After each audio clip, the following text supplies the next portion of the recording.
essentiel. Et je vous félicite aussi parce que ce thème, comme on l'a vu ces 2 soirées, ce thème d'Israël est fondamental. Et malheureusement, il n'est pas souvent enseigné, je crois à cause de certaines difficultés qu'il présente. Pas vraiment dans le texte, comme on a vu, les textes semblent être vraiment clairs. La difficulté, c'est, et je vais revenir sur les points qui me semblent importants dans ce que j'ai pu partager jusqu'à présent.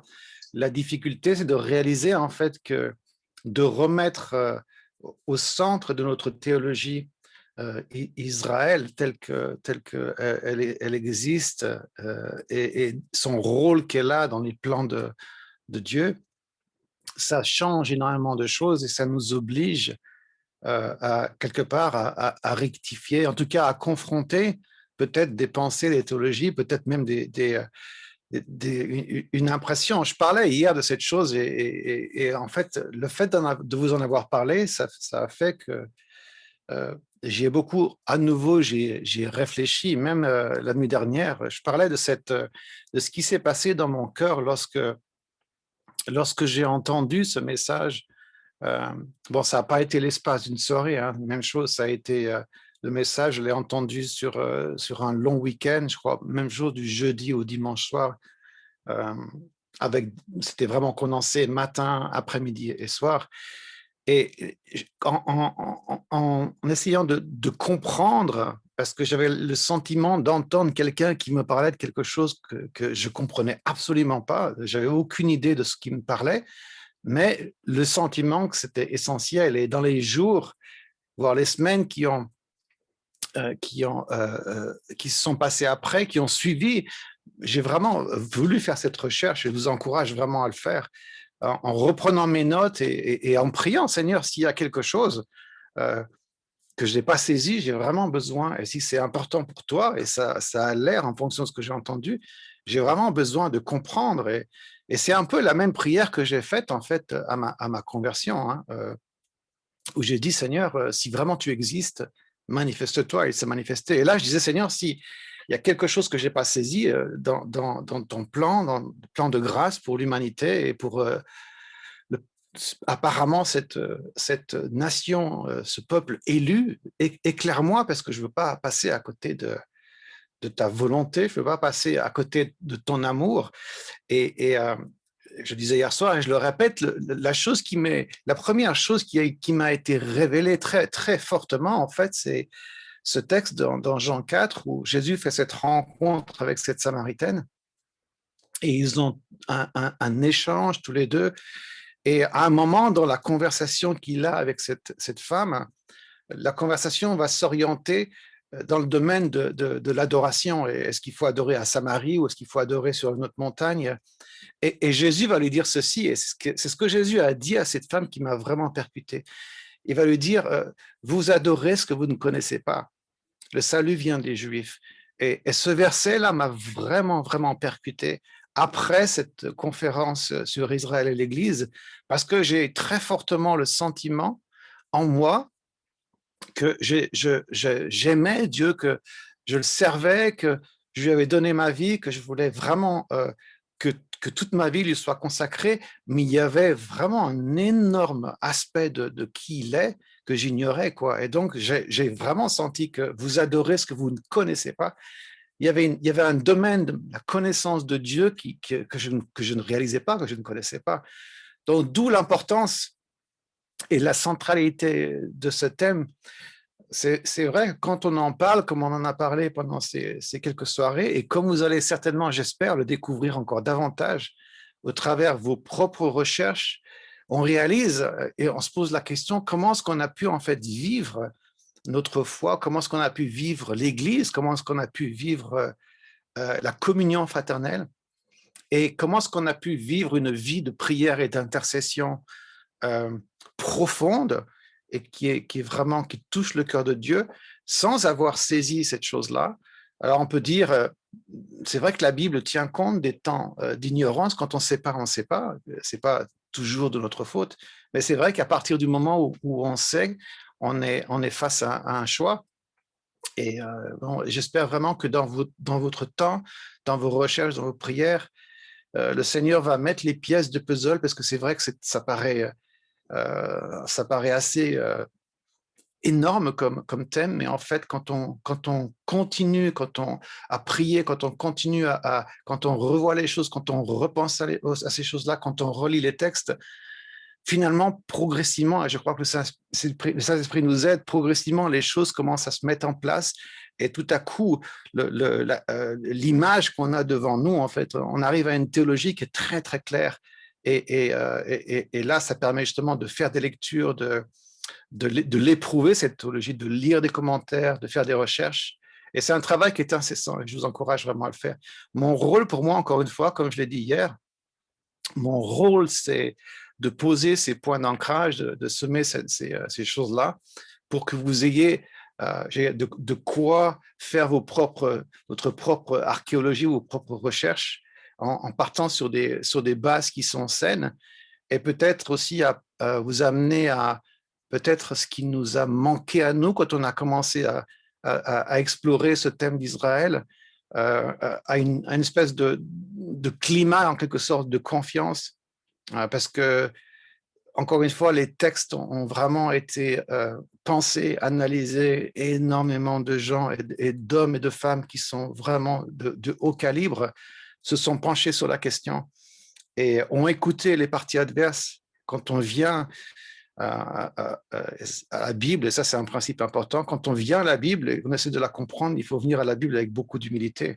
Je veux dire, il y a quand même un travail de recherche sérieux qui a été fait de la part de ceux qui parlent de ce thème-là, et donc j'en fais partie, même si je ne suis pas, on va dire, je suis peut-être le plus petit de ces théologiens, là. Je ne suis pas vraiment théologien, mais...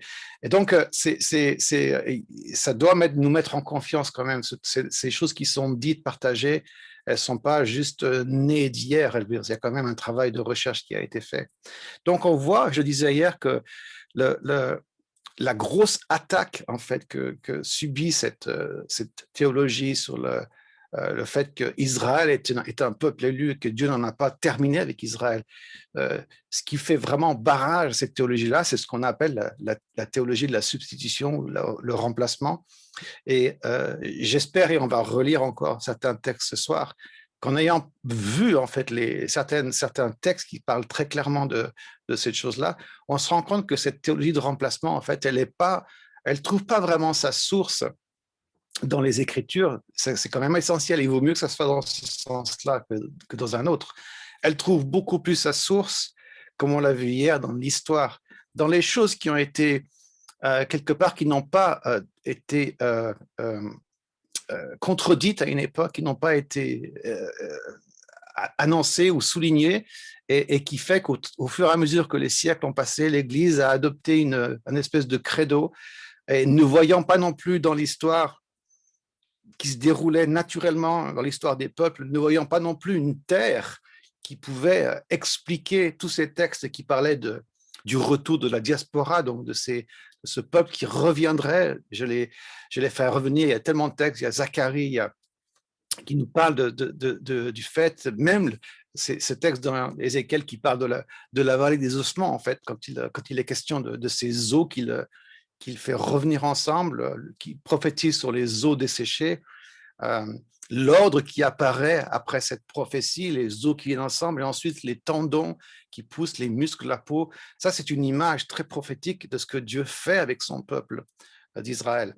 Et donc, il y a ce qu'on a pu dire, ce qu'on a pu voir, les textes, certains dont on va relire, et après, il y a toute l'expérience. Je veux dire, pour moi, le privilège d'avoir été à des moments peut-être clés en Israël. Je me souviens, par exemple, d'une expérience assez fabuleuse, et je pense que c'est important d'en parler parce que ça agrémente ce dont ce qu'on a échangé ces 2 jours, et aussi, encore une fois, ça souligne le fait que l'histoire est quelque part le reflet de ce que les Écritures nous disent. En tout cas, l'histoire est directement l'incarnation de ces textes-là. J'étais dans le port de Haïfa, en fait, au nord de Israël, pas très loin du mont Carmel. Et c'est un port qui est très connu pour justement être le port qui accueille tous ceux qui viennent, tous les Juifs qui viennent, et en partie ceux qui viennent de Odessa, qui viennent des pays du Nord, en fait, de l'ancienne Russie, et qui viennent, tous ces Juifs qui viennent pour s'installer en Israël, en fait, qui sont appelés, qui font, comme on appelle ça, faire leur aliyah. Ça veut dire monter, en fait, ceux qui montent en Israël. Et j'étais avec ma femme, on était sur le port, en fait, et on voyait ces gens qui débarquaient, et c'était puissant. Parce que quand on connaît un petit peu l'histoire et ce qui s'est passé justement dans ce port, il faudrait qu'on ait le temps de parler euh, du mandat Balfour, lorsque l'Angleterre avait ce mandat de sécuriser une place justement pour le peuple juif. Et ce mandat a été bafoué, et ces bateaux qui sont restés, qu'on n'a pas autorisés à venir dans le port. Donc, c'était très significatif pour nous d'être là-bas et de voir tous ces hommes, ces femmes, ces enfants avec des sacs, avec des valises, descendre du bateau, embrasser la terre. Et pour certains qui étaient croyants, déjà qui avaient reconnu Jésus comme leur Messie, éclater en louange parce qu'ils voyaient vraiment leur voyage et arriver à cette destination comme un point crucial de leur parcours de foi. Donc, d'avoir vu ces choses-là et d'avoir eu le privilège aussi de parler avec certains Juifs qui justement ont décidé de quitter leur pays pour venir s'installer en Israël parce qu'ils ont compris, ou ceux qui n'ont pas compris parce qu'ils sentaient, certains l'ont fait par crainte de ce qui se vivait dans leur pays.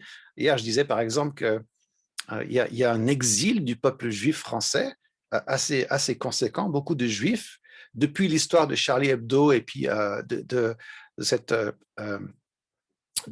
ces meurtres à Toulouse, de différentes kidnappings, attentats à Paris aussi.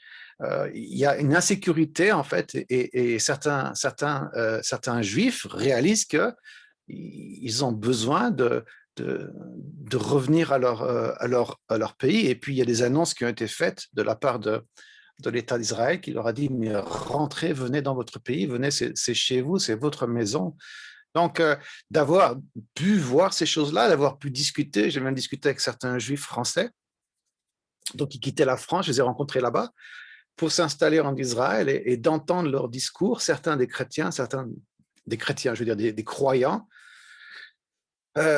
d'autres pas, mais d'entendre ce qu'ils ont à dire, d'entendre comment est-ce qu'ils ont senti l'importance de revenir chez eux, parce que dans l'âme du peuple juif, la terre en fait est très importante. En fait, la terre, c'est un fil rouge en fait qui court dans toute leur histoire. En fait, ils ont été chassés de leur terre, ils ont été en exil, ils ont quitté l'Égypte. C'est vraiment un peuple quelque part de pèlerins. Donc pour eux, le fait de s'installer quelque part était fondamental.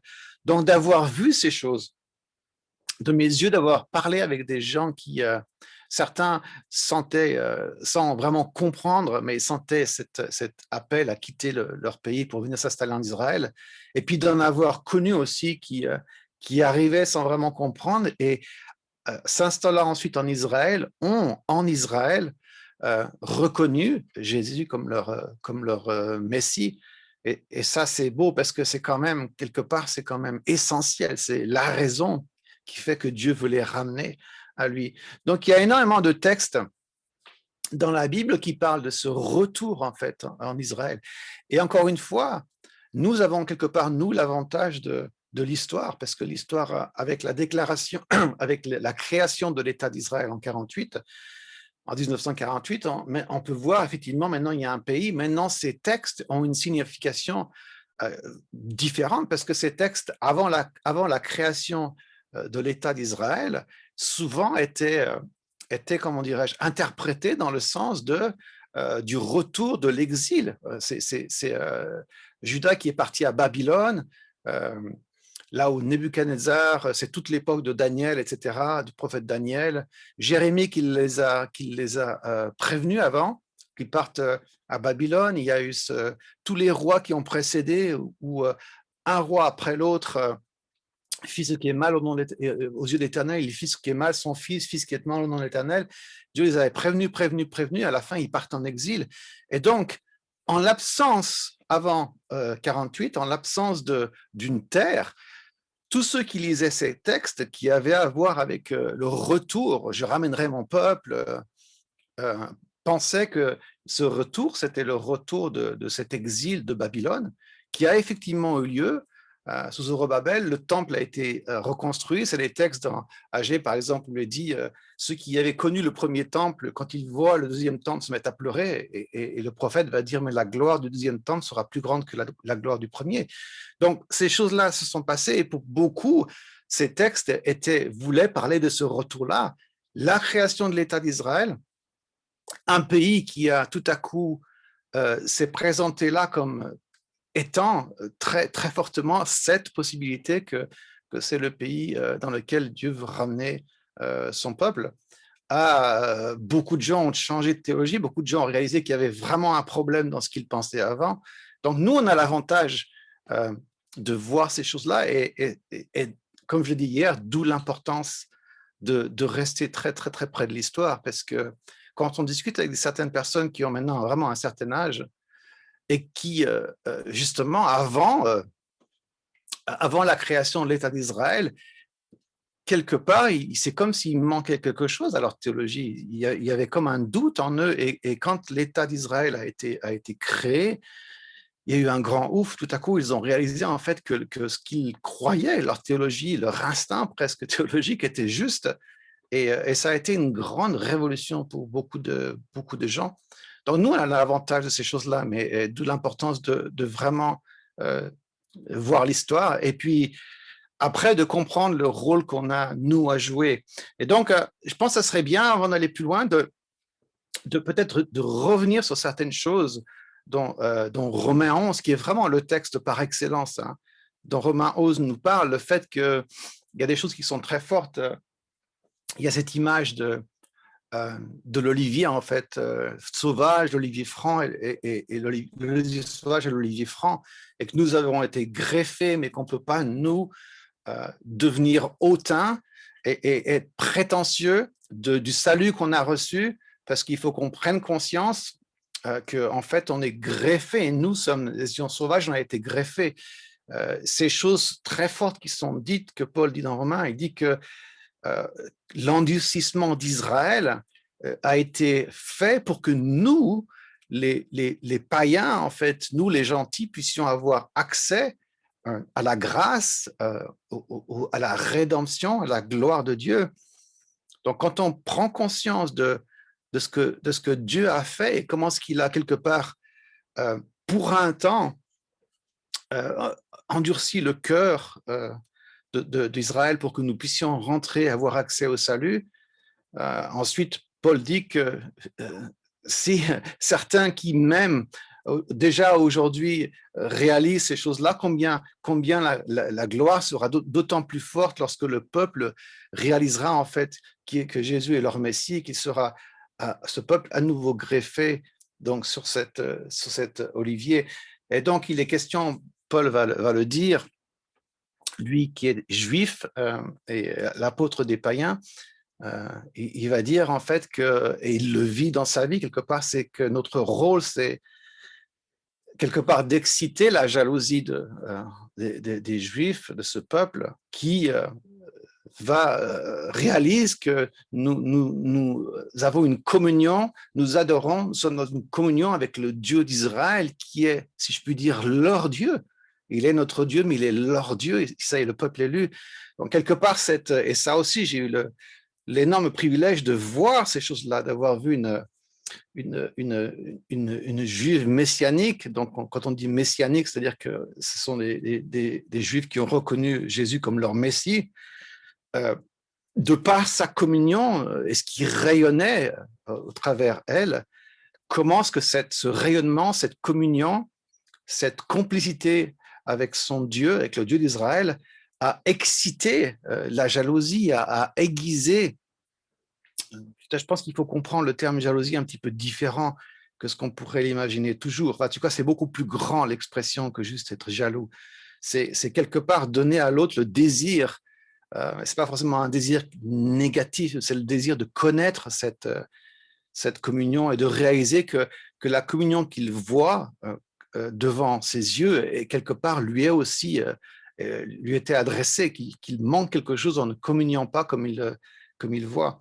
Donc notre rôle, c'est aussi ça, c'est dans notre communion, et nous en tant qu'Église, en tant que chrétiens, ça c'est une question qu'on peut se poser, et est-ce qu'on est quelque part, est-ce qu'on pourrait rendre jaloux nos grands frères juifs de par la communion, la relation que nous avons avec, je fais exprès d'étirer l'expression, avec leur Dieu qui est aussi notre Dieu. Est-ce que c'est quelque chose est-ce que quand ils nous voient être le corps de Christ, corps auquel ils appartiennent lorsqu'ils reconnaissent Jésus, Yeshua, comme leur Messie, est-ce que pour ceux qui ne le reconnaissent pas encore, est-ce que lorsqu'ils voient notre communion avec ce Dieu d'Israël, est-ce qu'il y a quelque chose qui se passe dans leur cœur, ou est-ce que finalement on pense tellement pas à ça qu'on passe à côté, je crois, d'un mandat et d'un ministère qui est fondamental pour nous. Donc ça, c'est important. Ces textes dans Romains 11 parlent bien de ces choses-là et sont vraiment essentiels. Maintenant, il y a une chose qui est importante, c'est vraiment de comprendre la séquence. Puisqu'on comprend ce que l'Église, le rôle de l'Église, c'est une partie du rôle de l'Église qu'elle a joué, ça nous aide à prier pour eux et ça nous donne des arguments dans la présence de Dieu lorsqu'on prie pour eux.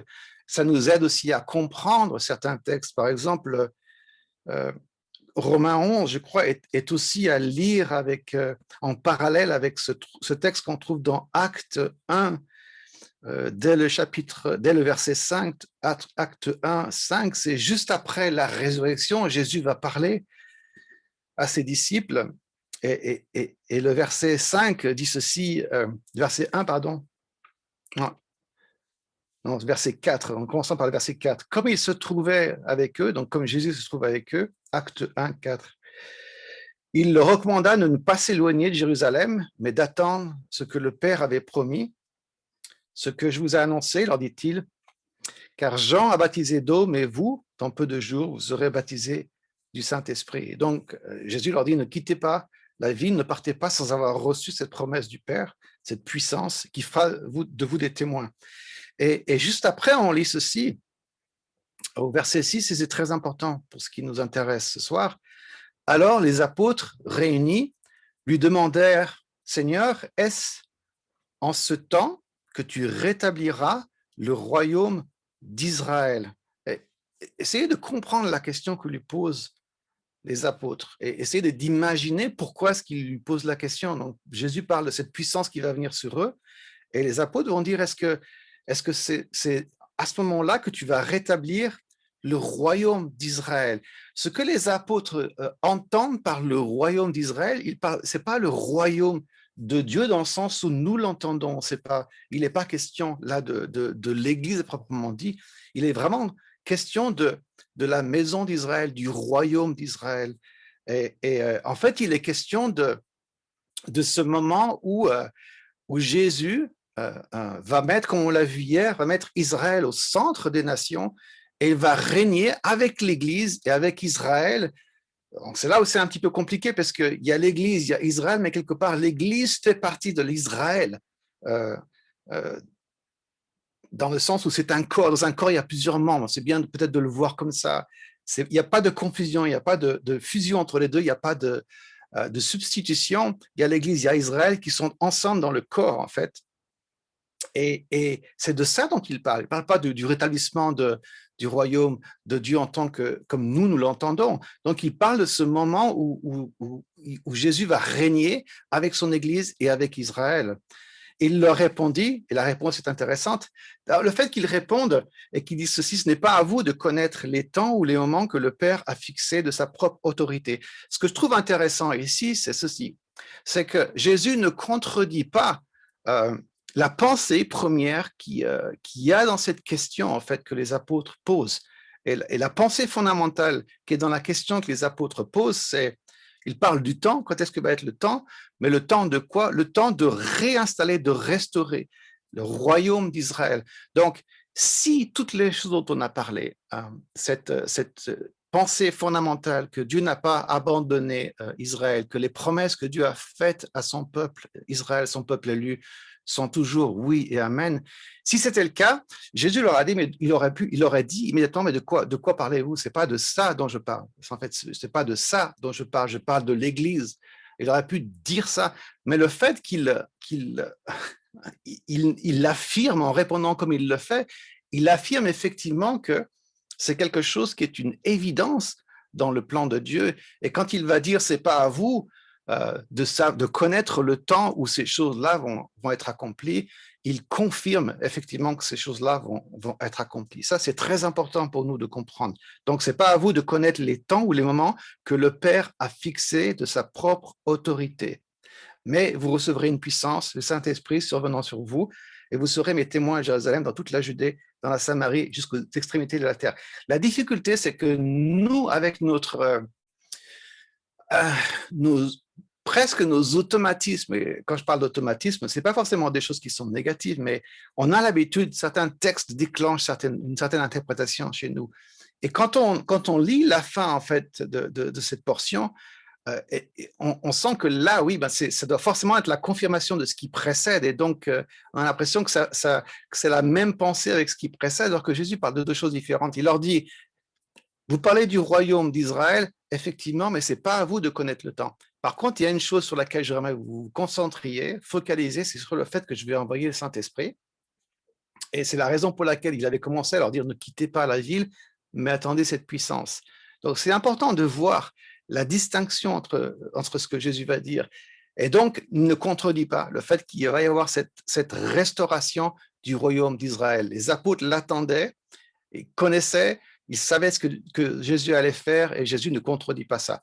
Donc, une fois qu'on a compris ça, on ne peut pas ne pas revisiter la séquence qu'on appelle la séquence eschatologique, à savoir qu'est-ce qui va se passer à la fin des temps, comment ça va se passer, qu'est-ce que va être la séquence, est-ce que l'Église va être enlevée, est-ce que le jour du Seigneur, ça veut dire quoi, ce millénium, c'est quoi, quand est-ce qu'il va y avoir la tribulation, quel rôle, où est l'Église dans tout ça et où est Israël dans toutes ces choses-là. Donc, c'est important, on ne peut pas continuer dans ce thème-là sans justement voir ce que la Bible nous enseigne là-dessus. Et donc, je vais aller rapidement, mais sûrement, dans le premier livre des Thessaloniciens au chapitre 4. 1 Thessaloniciens 4 et au verset 13. 1 Thessaloniciens 4, 13. Donc, le contexte, c'est Paul écrit cette lettre aux Thessaloniciens parce que lorsqu'il était à Thessalonique, on trouve ça dans le livre des Actes, chapitre 7 ou 17, chapitre 7, il me semble. Lorsqu'il était en Thessalonique, il est resté peu de temps, certains disent 3 semaines, d'autres, c'est probablement beaucoup plus longtemps que ça. Et lorsqu'il était dans cette église jeune, il a prêché le retour de Christ, en fait. Il a prêché l'enlèvement.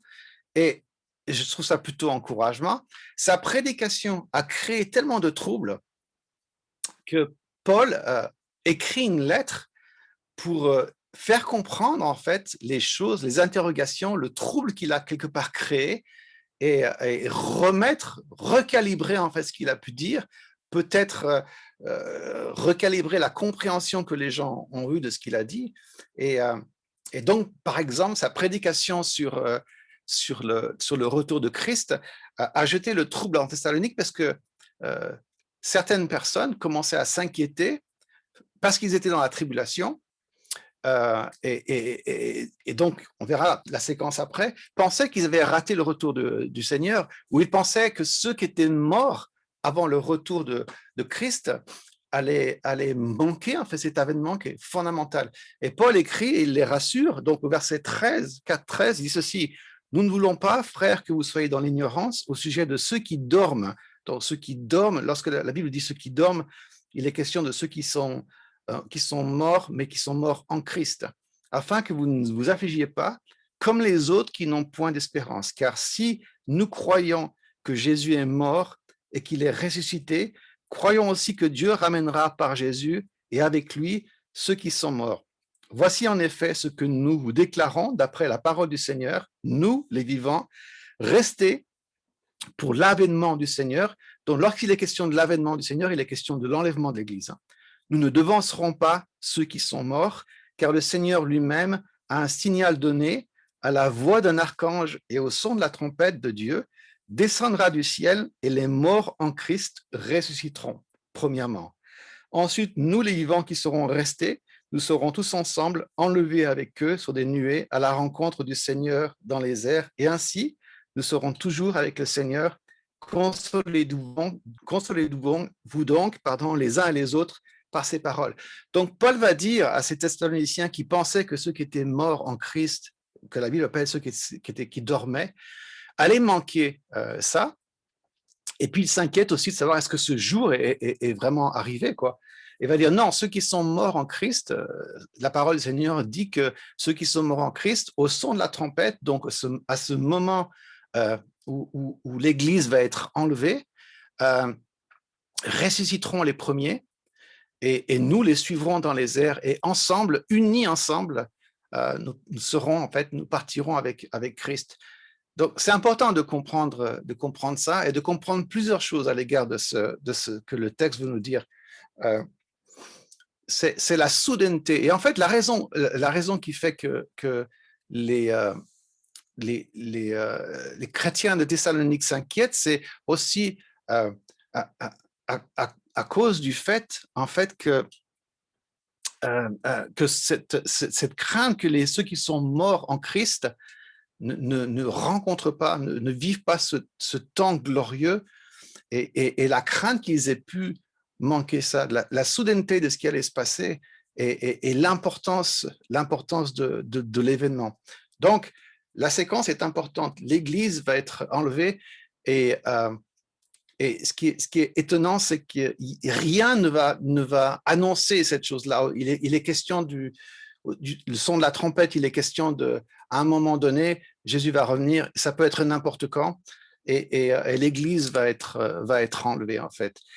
Quand on parle de l'enlèvement de cette Église-là, plutôt que on dit souvent l'enlèvement de l'Église, mais plutôt que de dire l'enlèvement de l'Église, on va dire l'enlèvement de la communauté des chrétiens, des croyants, ceux qui sont en Christ. Parce que dans ceux qui sont en Christ, il y aura les Juifs qui auront accepté Jésus comme leur Messie, Yeshua, qui l'auront accepté comme le Messie, qui seront rentrés dans la communauté chrétienne. Et donc, ces gens-là, ces Juifs-là, au moment où la communauté chrétienne sera enlevée, donc l'Église, on va dire mystique, sera enlevée, partiront aussi. Ceux-là, ceux qui auront cru, partiront aussi. Ce qui inquiétait les Thessaloniciens, c'était en fait l'imminence. Ils étaient complètement convaincus de l'imminence de l'enlèvement de l'Église. Et je pense aussi, en lisant certains commentaires, on peut le voir, je pense aussi que le fait étonnant que Paul parle à une Église relativement jeune, même jeune, on va dire, qu'il parle d'un thème aussi fondamental que ça, et aussi une indication du fait que je crois que Paul aussi pensait que l'enlèvement de l'Église allait être imminent. Et cette imminence fait qu'il parle de ce thème-là à l'Église, qu'il y a une confusion qui est créée.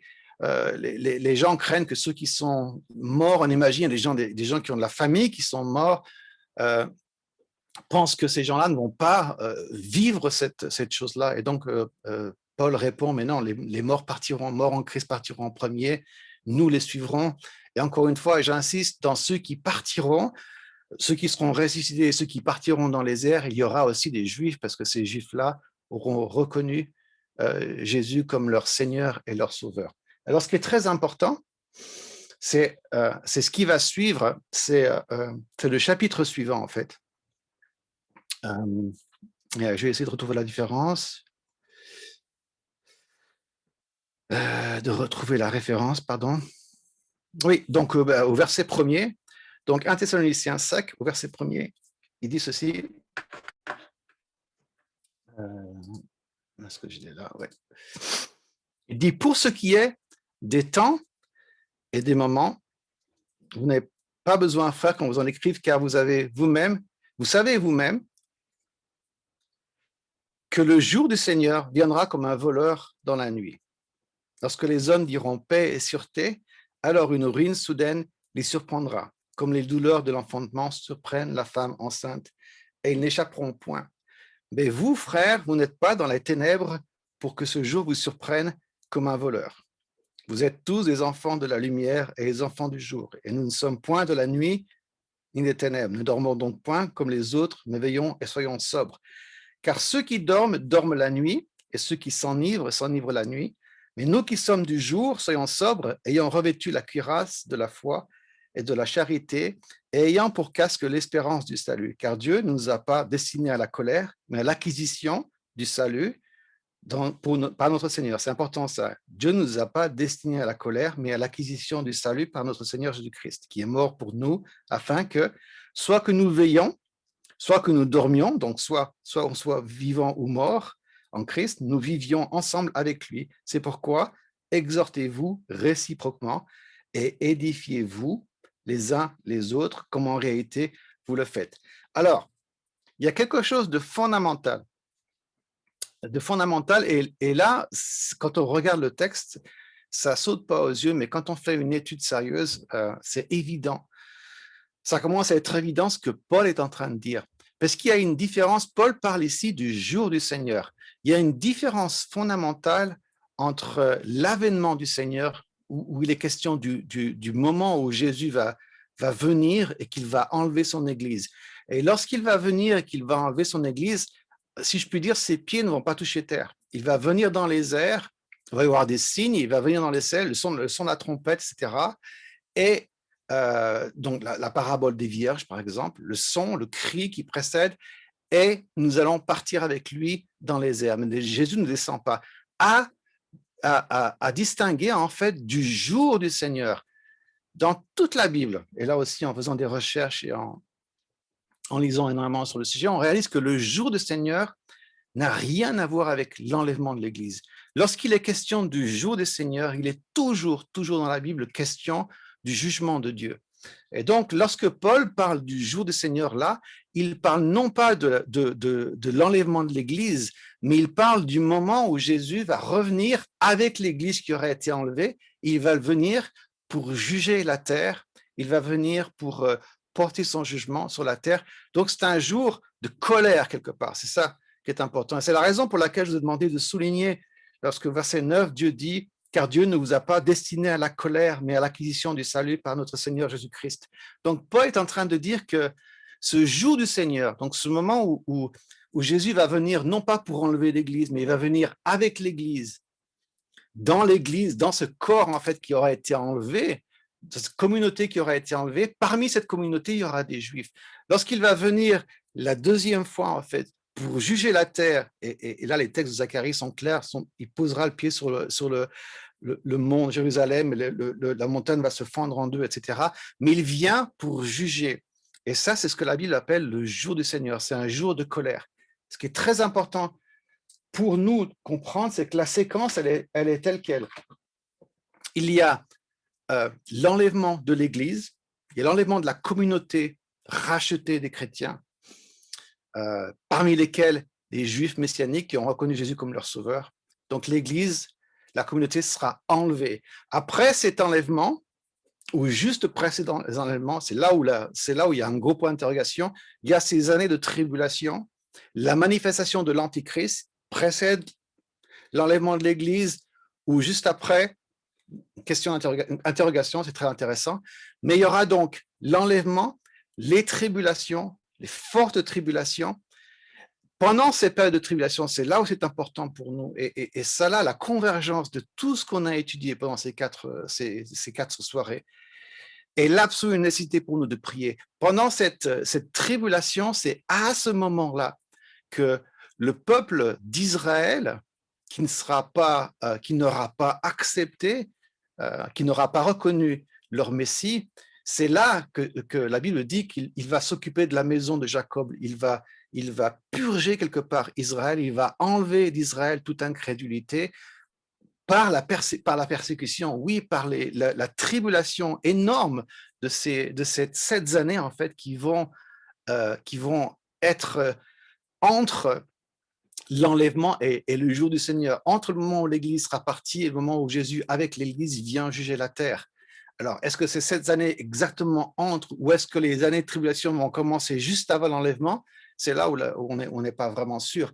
Mais ce qui est clair, ce qui est très clair, c'est que donc dans ceux qui seront restés, donc pour être très crus et pour être sûr que ça reste dans notre mémoire, il y aura tous ceux qui n'auront pas été enlevés, en fait, tous ceux qui resteront sur la terre auront à vivre ces moments de tribulation. Et les textes dans la Bible sont clairs où il est question de moments très difficiles. Le salut sera encore accessible, mais ça sera beaucoup plus difficile parce que la grâce qu'on appelle la grâce commune aura disparu. D'ailleurs, les textes qui parlent de l'avènement de l'Antichrist parlent du moment où ce qui le retient encore, l'Esprit de Dieu, la grâce commune, ce qui le retient encore sera enlevé à ce moment-là. Donc la conversion sera possible au prix de la vie de l'individu. Et ce qui est important pour nous de comprendre, c'est ça. Ceux qui resteront, il y aura dans ceux qui resteront, il y aura des païens, des gentils, et il y aura aussi des juifs. Et dans ceux qui resteront, seront en fait à ce moment-là face à l'évidence qu'il y a quelque chose qu'ils ont manqué. Et malgré tout, il y en a qui vont continuer à refuser le salut. Mais ces années qui vont se dérouler après l'enlèvement de la communauté des rachetés vont être vraiment un moment de purge et de quelque part, ça va vraiment être le creuset dans lequel Dieu va purifier Israël et qu'il va en sauver un grand nombre. Et c'est dans ces moments-là où il va y avoir aussi en fin de tribulation, il est question de mouvements d'évangélisation très puissants avec Moïse et Élie qui parlent de ces 2 témoins en fait dans la ville. Les textes sont assez forts dans ce domaine-là. Mais c'est très important de remettre ces séquences parce que ça veut dire que notre rôle à nous, c'est-à-dire païens, gentils, rachetés, faisant partie de la communauté chrétienne, avec les Juifs rachetés, faisant partie de la communauté chrétienne. Mais notre rôle à nous, c'est de prier pour que rentre dans la communauté chrétienne le plus de Juifs possible, en excitant leur jalousie, en leur donnant envie de cette communion qu'on a avec leur Dieu, pour leur éviter justement de manquer cet enlèvement et qui va faire qu'ils vont se retrouver dans une saison de forte tribulation et de purge jusqu'à ce que leur incrédulité soit vraiment purgée d'entre eux. Donc, ce sont des textes qui sont difficiles, mais c'est important de comprendre une chose, c'est que vraiment, l'avènement de Jésus et le jour du Seigneur sont 2 choses différentes. Et c'est vrai que moi, pendant des années, jusqu'à il y a peut-être 10 ans en arrière, j'étais convaincu que c'était une même chose, que cette histoire de l'enlèvement de l'Église et du jour du Seigneur, c'était une même chose. Mais ce n'est pas la même chose du tout. Le jour du Seigneur, c'est un jour de jugement, c'est un jour de colère. Et c'est là où Jésus va revenir avec la communauté des rachetés, avec l'Église. On trouve ces textes dans Apocalypse 21, je crois. Et il va venir pour juger la terre. Et ce qui va précéder ce jour terrible, toutes les commentaires de la Bible elle-même que la Bible fait sur le jour du Seigneur sont toujours un moment terrible. C'est un moment de jugement, c'est un moment de la colère de Dieu. Et c'est aujourd'hui difficile à prêcher ça, c'est difficile à l'enseigner parce que ça remet aussi énormément en question la façon dont nous voyons en fait Dieu, le Père, et qui est amour, mais qui est aussi justice, qui est le péché, qui aime l'homme, mais qui est le péché.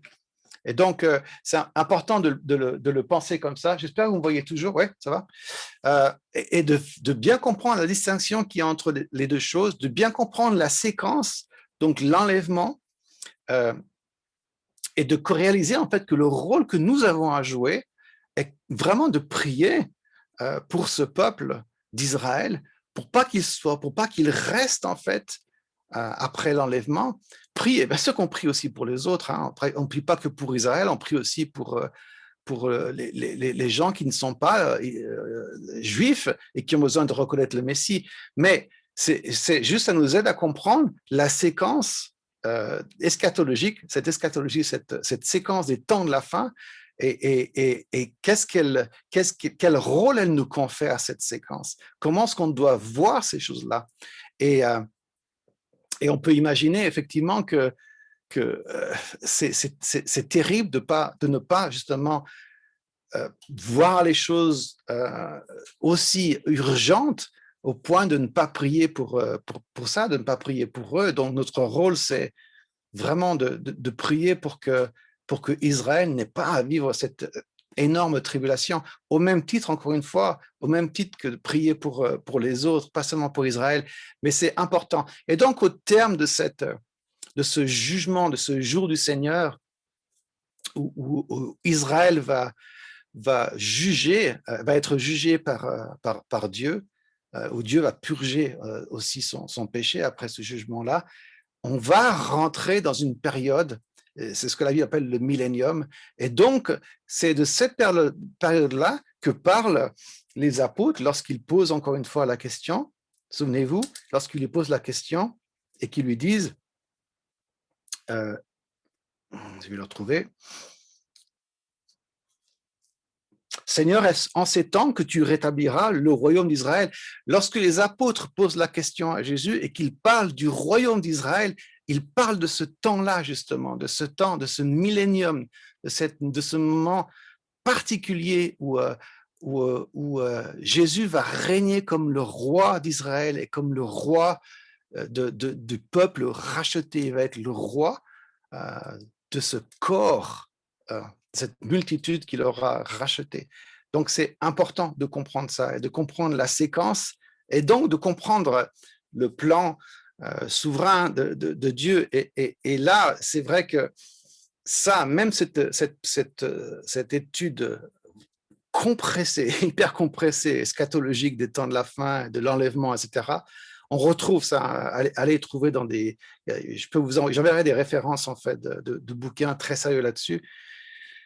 On comprend là, ce que Dieu veut faire, c'est vraiment, il faudrait y passer beaucoup plus de temps et aussi analyser ceux qui sont justement, on les appelle les anamillénialistes, ceux qui ne croient pas au millénium, en fait, dont font partie nombreux de ceux-là font partie de ceux qui prêchent, qui prônent justement la théologie de remplacement, parce que forcément, ils ne croient pas à ça, donc ils ne croient pas à ce royaume d'Israël que Dieu va installer, restaurer, quoi. Mais c'est vraiment fondamental de le voir comme ça, et c'est vrai que ça mériterait plus de temps. Il faudrait presque en fait faire un séminaire juste là-dessus, sur l'eschatologie. Et d'ailleurs, récemment, j'ai fait quelque chose pour une église. On a pris tout le week-end pour en parler, parce que c'est important d'analyser aussi j'allais dire les contrefaçons. Oui, d'une certaine façon, ceux qui ont un point de vue différent, et quelquefois le point de vue différent est très solide. Donc, c'est là où il faut quelquefois avoir l'humilité de se dire, OK, j'entends ce que je lis, je comprends, ça paraît solide. Par contre, l'ensemble, et justement, avec cette révélation du peuple d'Israël et avec cette séquence qui semble apparaître dans les textes, non, on croit que c'est juste de penser différemment et de prendre du temps pour comprendre en fait ça. Parce que ça remet en place énormément de choses et ça nous aide à comprendre vraiment comment prier. Ça nous aide à comprendre en fait aussi une chose, et là c'est une chose qui nous touche, nous comme les Juifs. Ça fait quelques années que j'en parle, parce que ça fait quelques années que je sens cette urgence en moi. C'est que le retour de Jésus, en fait l'avènement de Christ, donc ce moment où l'Église va être enlevée, le problème quand on confond l'avènement de Christ avec le jour du Seigneur, c'est que toutes les choses qui vont précéder le jour du Seigneur, en fait, on les prend et on les met avant l'enlèvement de l'Église. Et le problème, c'est que c'est faux. Et le fait que ça soit faux, c'est quand même embêtant, parce qu'on entend beaucoup de gens qui disent, par exemple, ouais, mais de toute façon, quand je verrai tel événement, je m'inquiéterai je saurai que l'Église va être enlevée. En fait, non. L'enlèvement de l'Église va être totalement soudain. En fait, il est question de son de la trompette, il est question de cris. Et je pense qu'il y aura une prise de conscience parce il y a des textes comme la parabole des vierges, mais ça va être vraiment, vraiment rapide, rapide, rapide. Donc, quand les gens me posent la question et qui me disent, mais tu sais, ça m'inquiète et je suis pas sûr et je sais pas vraiment qui croire, souvent je leur pose, quand on parle pas d'Israël, je leur dis, écoutez, le plus important, c'est d'être prêt, quoi qu'il en soit. Après que ça soit là ou ailleurs, il faut qu'on soit prêt, pour qu'au moment où Jésus va apparaître, on puisse vraiment, qu'on soit jugé digne de partir avec lui dans les airs.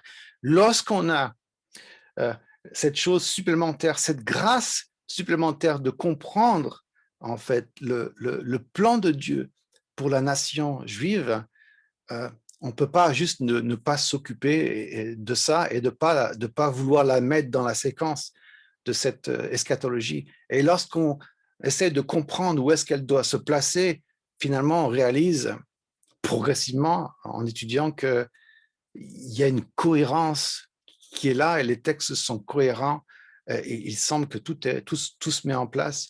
Donc, ce dernier point est extrêmement sérieux et moi, je vous encourage vraiment avec votre pasteur, avec votre communauté, de réfléchir notamment à ce dernier point, à l'eschatologie, à la fin des temps. C'est important de ne pas se chamailler avec ça. C'est important que ça ne nous divise pas. Parce que c'est vrai que déjà, ne serait-ce que l'eschatologie est un thème qui peut diviser. Et ça, comme le thème de Israël et l'Église, souvent, c'est deux choses qui sont rarement enseignées, prêchées, parce que justement, on ne veut pas que les gens se divisent. Le problème, c'est que il vaut mieux avoir des échanges, même quelquefois musclés, que de ne pas parler de choses qui sont pourtant évidentes. Et quelquefois, la révélation vient après parce que quand on lutte, quand on bataille avec certains textes, et quand on essaie vraiment de comprendre, quand on essaie de comprendre en échangeant les uns avec les autres, que la révélation vient. Et donc, moi, je vous encourage vraiment, vraiment, sur ce dernier point, comme sur les autres, hein, mais en particulier sur cette séquence eschatologique, de vraiment réfléchir et puis bien sûr, de toute façon, d'être prêt, mais de comprendre que que notre rôle est bien plus important que de juste attendre que le Seigneur revienne et qu'il nous enlève. Paul l'exprime remarquablement bien dans Romains 11, on a en fait une responsabilité, on a un mandat à l'égard de ceux qui, par le fait qu'ils aient été endurcis, euh, parce que Dieu nous a aimés, ont permis que nous puissions accéder au salut. Donc la moindre des choses vraiment, devant Dieu, devant l'Éternel, c'est que nous sentions cette responsabilité de prier pour eux et de faire en sorte qu'ils rejoignent cette communauté des rachetés avant l'enlèvement, afin qu'ils soient enlevés et avant le jour terrible du Seigneur. Parce que le jour du Seigneur, c'est pas un jour c'est pas un jour qui va être facile, c'est un jour qui va être terrible.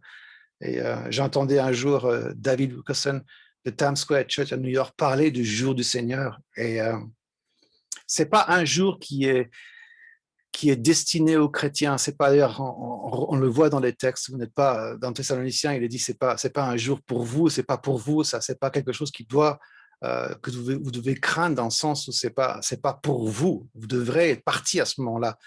Mais notre responsabilité, la moindre des choses, c'est que nous ayons à cœur de prier pour notre grand frère, pour l'Olivier Franc et pour le fait que, encore une fois, je reprends les textes, dans Jean 4, le salut vient des Juifs, vous adorez ce que vous ne connaissez pas. Le salut vient des Juifs et le salut vient d'eux, le salut nous a été donné. Jésus était un Juif, c'est le Dieu d'Israël qui a permis que nous puissions rentrer dans ce plan extraordinaire de rédemption dont on connaît finalement que la surface. Je suis sûr qu'on va découvrir des choses absolument extraordinaires lorsqu'on sera avec lui. Mais nous allons être enlevés, nous allons régner, nous allons être dans les noces de l'agneau, dans le ciel, nous allons revenir avec lui pour juger la terre, avec les Juifs rachetés, et ensuite pour créer dans ce millénium, ce gouvernement à Sion, ce gouvernement, en fait, Jésus sera le roi de toute la terre et ça, c'est fondamental. Donc, je pense qu'on a, on ne peut pas vraiment aller beaucoup plus loin que ça, mais je vous encourage vraiment à travailler, à réfléchir, à lire sur ce dernier point. J'enverrai des références pour tout ce qui concerne l'eschatologie. C'est vrai, il faut s'accrocher puisqu'il y a tellement de, il y a tellement de tensions, tellement de gens qui prêchent autre chose. Quelquefois, il faut vraiment se battre et maintenir la cohérence des textes et la logique en fait de la séquence de la Bible. Donc voilà, que Dieu vous bénisse. J'espère que ça vous a fait du bien.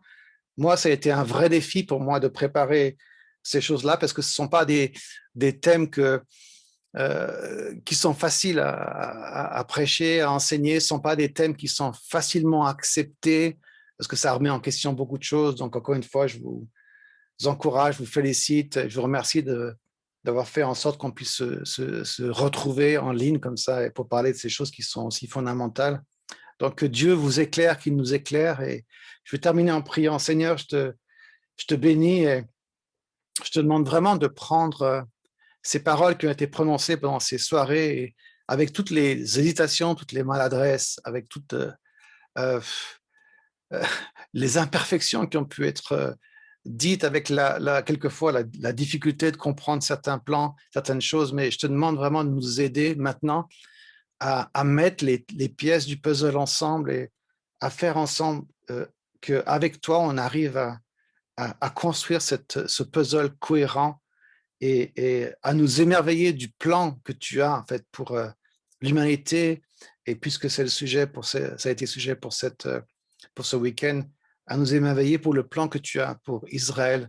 Seigneur, je veux te bénir pour Israël. Je veux te bénir pour la fidélité, te bénir pour ta fidélité, pour ce que tu as permis, pour le salut qu'ils nous ont donné et pour le fait que notre dette à l'égard du peuple juif est immense. Et aide-nous, Seigneur, à revisiter aussi l'histoire et à prendre notre part de responsabilité des hérésies qui, au fil des siècles, ont infiltré le credo de l'Église chrétienne et qui, encore à ce jour, empoisonnent la communion qu'on peut avoir les uns avec les autres et certainement la communion qu'on devrait avoir avec le peuple juif. Aide-nous, Seigneur, à grandir dans notre conscience de prier et d'intercéder pour ce peuple. Aide-nous à grandir dans l'amour que nous pouvons avoir pour eux. Et Seigneur, je ne peux que prier que ce que tu as fait pour moi et la façon dont tu as ouvert mes yeux, que tu fasses ça pour ceux qui nous écoutent ce soir et ceux qui nous écouteront ensuite en ligne sur ces enregistrements. Merci, Père, pour le fait que tu as permis, tu révèles une portion de ce plan magnifique et continue à nous éduquer dans ta parole. Continue, Seigneur, à nous montrer la vérité. Aide-nous à, à tenir cette vérité comme un étendard et qu'elle soit plus importante que nos points de vue personnels, que nos opinions personnelles. Seigneur, c'est ta parole que nous voulons exalter, c'est toi que nous voulons mettre au centre de notre compréhension, de nos arguments, de nos échanges. Et merci pour ce que tu nous permets de voir aujourd'hui. Et je prie que tu continues à ouvrir nos yeux. Enlève ce voile qui est encore souvent présent parmi la maison de Jacob, parmi le peuple d'Israël.